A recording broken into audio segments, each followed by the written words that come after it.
This is the US exclusive SBGW313 from the Heritage Collection.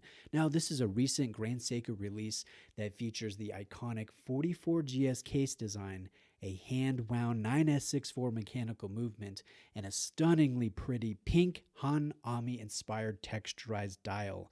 Now, thank you to Exquisite Timepieces for lending in this mid-sized release for presentation. Exquisite is my recommended Grand Seiko authorized dealer.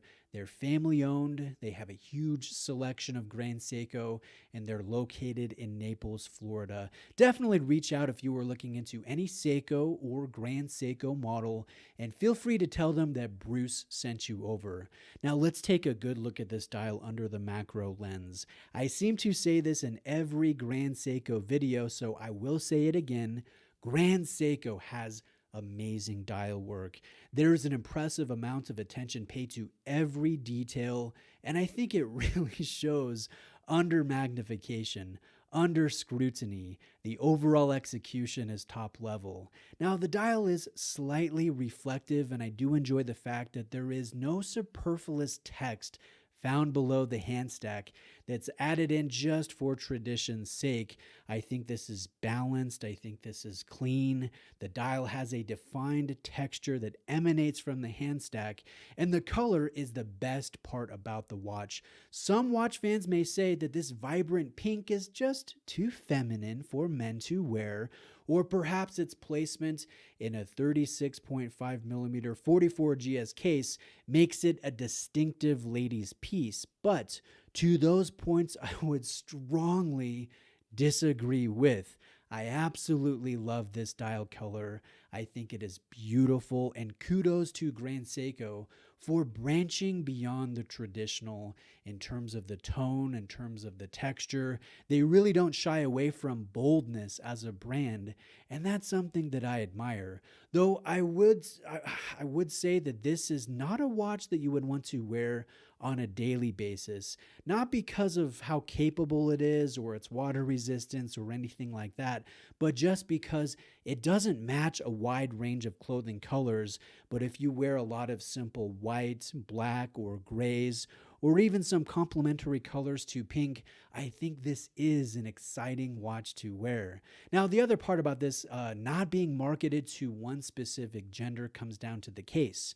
There has been, at least I've noticed this, a real shift amongst some watch collectors, not all watch collectors, but a decent and growing amount, who want to see more smaller watch options. I think that trends within the fashion scene are cyclical, and that will come around again. It really was only about 40 years ago that 36mm was considered an average gentleman-sized watch. So this one is 36.5mm. And I know several fans of Grand Seiko who are really happy about this release, about this size.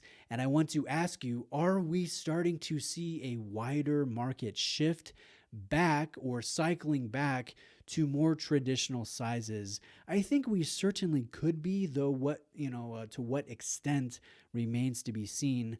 Let me know what you think below.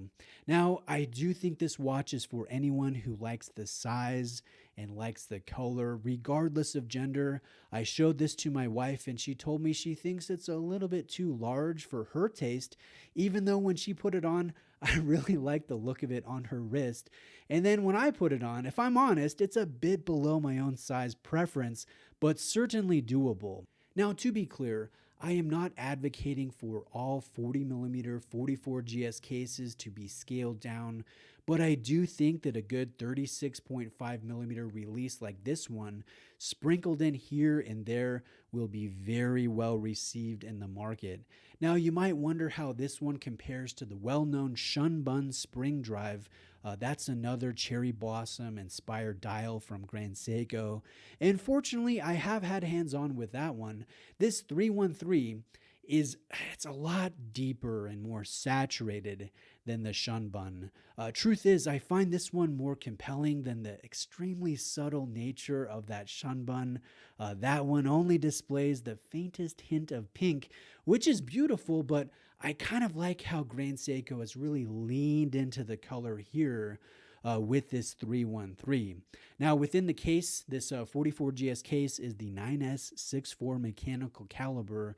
This one is made in the Shizukuishi studio in Japan. This has 24 joules. It beats at 4 hertz and has 72 hours of power reserve. Now, there is no winding rotor. There is no date wheel. This is a simple hand wind mechanical that will not be visible behind a steel case back. The movement should be accurate to a window, just tighter than Swiss chronometer standards of accuracy, and that value is +5 to -3 seconds per day. Now, this watch comes on the classic 5-link Grand Seiko bracelet and the standard push-button deployant clasp. There is no quick adjustment system here, but the bracelet does have half links, and I think that this watch is bold enough that a leather option could really set this off nicely. Maybe a brown alligator, or if you're feeling a little extra carefree, a green alligator strap to tie in with that green seconds hand. Just in summation, I think Grand Seiko has released another beautiful watch with this 313. The 44GS case is my favorite case shape and design from this brand, and like always, the dial work is top level. I like the loud playfulness of the color scheme, and I do feel that this scaled down 36.5mm size it does have unisex appeal, and even if this specific color scheme isn't as versatile as some of the more conservative ones, like blue or black or silver, I do think that it is a worthy addition to the Heritage Collection. The retail price is $5,900, and again, this is a USA market exclusive. Now, a couple questions just in closing. If you are a fan of sub 38mm watches, please tell me candidly, how do you like this one? Do you want to see Grand Seiko release more models in this size? Please place that below. And if you are looking into any Seiko or Grand Seiko model, again, my recommended authorized dealer is Exquisite Timepieces. They do take trade-ins, they have excellent prices and excellent customer service. A link will be below. Thank you for watching today. I hope you enjoyed the content, and I'll catch you in the next one.